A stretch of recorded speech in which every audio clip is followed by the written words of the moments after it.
Hello friends, today bachelor ரூமில் புரோட்டா எப்படி செய்கிறதுன்னு பார்க்கலாமா?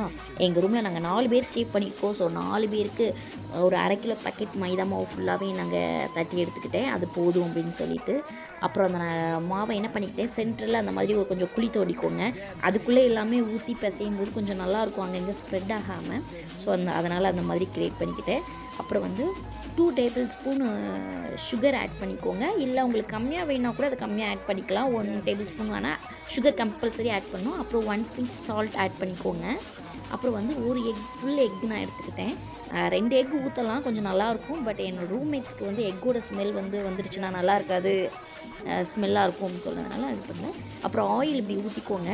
ஃபுல்லாக சுற்றி ஊற்றணுன்னு அவசியம் இல்லை, நான் அப்படி ஊற்றிருக்கிறேன். அப்புறம் காய்ச்சின பால் ஒரு டம்ளர் எடுத்து ஊற்றிக்கோங்க. ஏன்னா பால் சேர்க்கும்போது மாவு நல்லாவே சாஃப்ட்னஸாக கிடைக்கும்.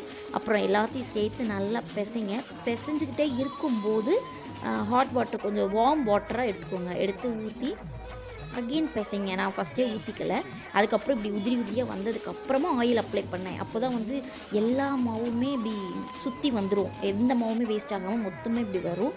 அப்புறம் அதை நல்லா போட்டு தேய்ங்க. இதே மாதிரி மாவை நல்லா உருண்டையாக ஆகிற அளவுக்கு, இல்லை கொஞ்சம் நல்லா பிசைஞ்சு கூட இது பண்ணுங்கள். அப்புறம் லாஸ்ட்டாக கூட கொஞ்சம் ஆயில் அப்ளை பண்ணி ஃபுல் மாவுமே அந்த ரவுண்ட் ஃபுல்லாகவே ஸ்ப்ரெட் ஆகிற அளவுக்கு ஆயில் அப்ளை பண்ணிக்கிட்டேன்.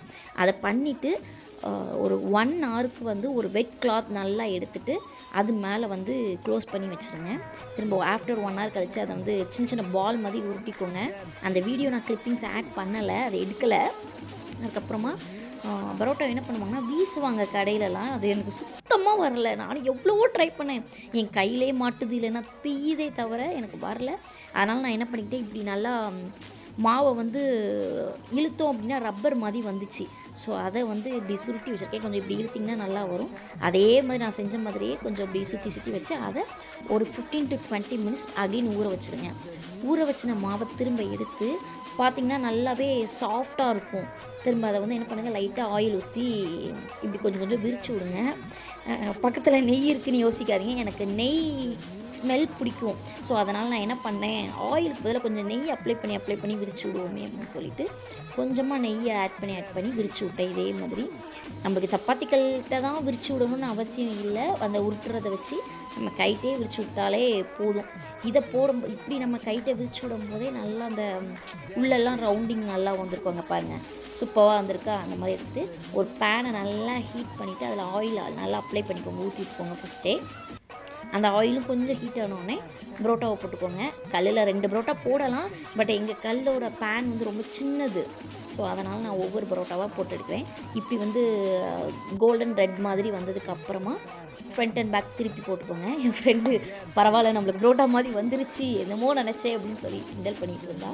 அப்புறம் வந்து முக்கியமான ஒன்று என்னென்னா, புரோட்டாவை சூடாகவே அடிங்க தயவு செஞ்சு. ஏன்னா வந்து ஆறுனதுக்கு அப்புறமா 4 பரோட்டாவாக போடலாமே அப்படின்னு சொல்லிட்டு லேட் ஆகிடுச்சு. ஸோ பயங்கர கைவலி, நான் அடிக்க அப்போ தான் சாஃப்ட்னஸ் கொடுக்குது. பட் சூடாக அடிக்கும்போது சூப்பராக வந்துருந்துச்சு, எனக்கு கையே வலி எடுத்துக்கிச்சு. ஆனால் பட் சாஃப்டாக வந்துருச்சு. அதுக்கடுத்து தான் சாஃப்டாக வந்துருச்சு, நீ சாப்பிட்லாம், ரெடி ஆகிடுச்சு அப்படின்ட்டு வைப் பண்ணிகிட்டே இருந்தோம்.